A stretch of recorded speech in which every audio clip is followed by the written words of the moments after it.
प्रिय छात्रों, हिंदी के इस शिक्षण सत्र में आपका हार्दिक स्वागत है।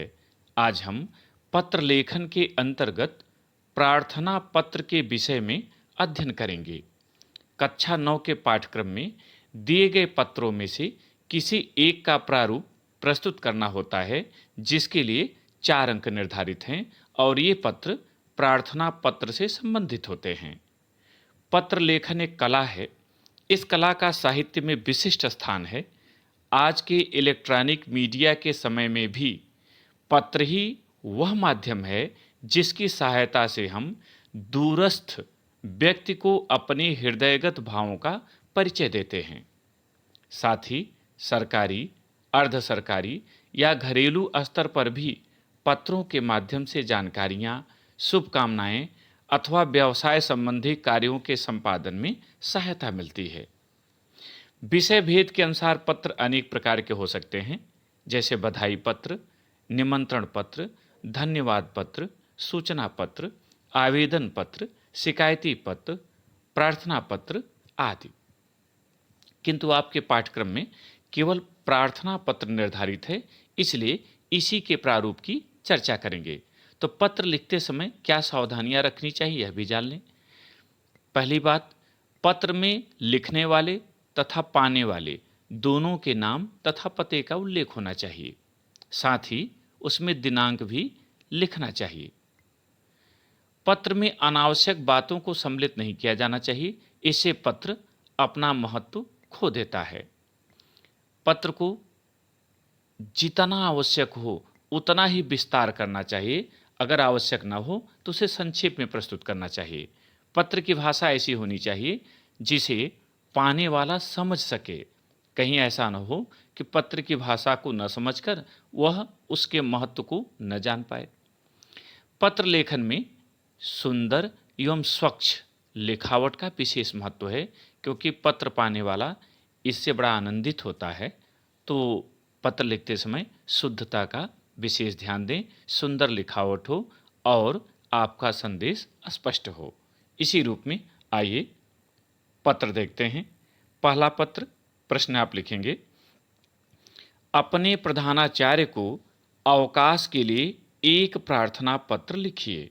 उत्तर, बाएं तरफ ऊपर सेवा में लिखेंगे आप, और उसके बाद में के बिंदी के बाद, में के बाद आप कामा कर देंगे।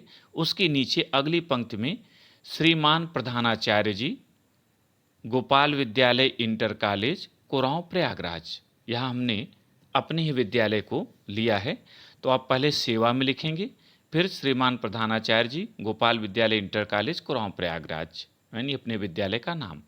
फिर बाएं तरफ सेवा में की सीध में नीचे लिखेंगे महोदय। फिर पत्र शुरू करेंगे। पत्र यहाँ है, सविनय निवेदन है कि कल रात से ज्वर से पीड़ित होने के कारण मैं विद्यालय आने में असमर्थ हूँ। चिकित्सक ने मुझे 2 दिन तक आराम करने की सलाह दी है। अतः आपसे विनम्र प्रार्थना है कि मुझे दिनांक 10/9/2020 से दिनांक 11/9/2020 तक का अवकाश प्रदान करने की महती कृपा करें।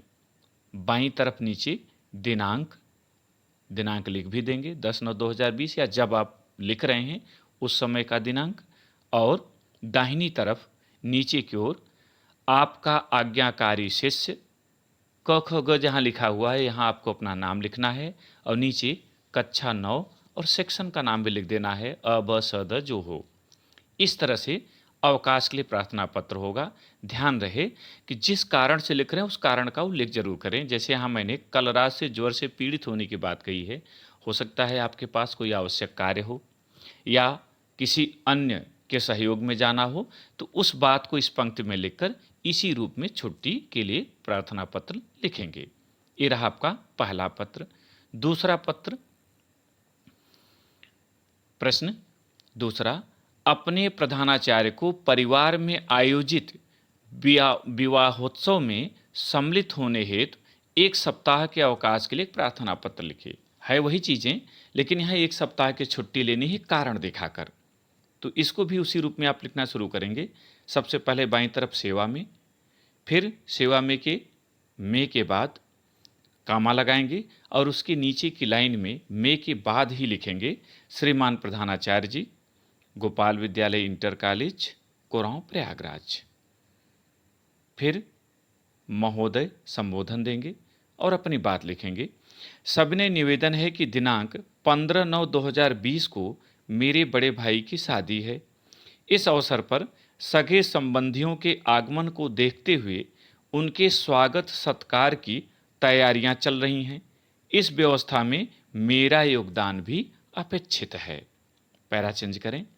अतः आपसे विनम्र प्रार्थना है कि मुझे दिनांक 10/9/2020 से दिनांक 17/9/2020 तक का अवकाश प्रदान करने की महती कृपा करें। फिर बाएं तरफ नीचे दिनांक लिखें 10/9/2020 और दाएं तरफ नीचे आपका आज्ञाकारी शिष्य, फिर जहां क ख ग लिखा है वहां आपका अपना नाम होगा और नीचे आपकी कक्षा 9 अ ब स द जो भी आपका सेक्शन होगा। इस तरह से किसी भी अवसर के लिए आप अवकाश के लिए प्रार्थना पत्र लिखेंगे, चाहे कोई आवश्यक कार्य हो, कोई बीमार पड़ गया हो या कहीं यात्रा पर जाना हो, परिवार कहीं बाहर जा रहा हो उसके साथ जाना हो। इस तरह से आप एक कारण दिखाएंगे और कारण दिखाकर ये पत्र लिखेंगे। तीसरा व अंतिम पत्र, अपने प्रधानाचार्य को शुल्क मुक्त हेतु एक प्रार्थना पत्र लिखिए। उत्तर, उसी तरह से आप बाएं तरफ सेवा में ऊपर लिखेंगे, फिर नीचे श्रीमान प्रधानाचार्य जी, गोपाल विद्यालय इंटर कॉलेज, कोरांव, प्रयागराज। जो भी छात्र लिखेंगे वो यहाँ अपने विद्यालय का नाम लिखेंगे। फिर संबोधन लिखें। महोदय, सविनय निवेदन है कि मैं विद्यालय के कक्षा 9 का छात्र हूँ। आप जिस कक्षा के होंगे वो लिखेंगे, 9 9 9 स जो भी होगा। तो सविनय निवेदन है कि मैं विद्यालय के कक्षा 9 का छात्र हूँ। मैं सदैव अपनी कक्षा में प्रथम आता रहा हूँ। इतना ही नहीं, मैं खेल एवं सांस्कृतिक कार्यक्रमों में भी प्रतिभाग कर पुरस्कार जीतता रहा हूँ। पिछले वर्ष मैंने वाद विवाद प्रतियोगिता में प्रथम तथा दौड़ में द्वितीय स्थान प्राप्त किया था। ये अपनी विशिष्टताएं आपको बतानी है। यहाँ आपने अगर पुरस्कार प्राप्त किया है तो लिखें, नहीं किया है तो ना लिखें। इस वर्ष, पैरा चेंज करके लिखेंगे, इस वर्ष घर की आर्थिक स्थिति ठीक न होने से अर्थाभाव के कारण मेरी पढ़ाई में व्यवधान आ गया है।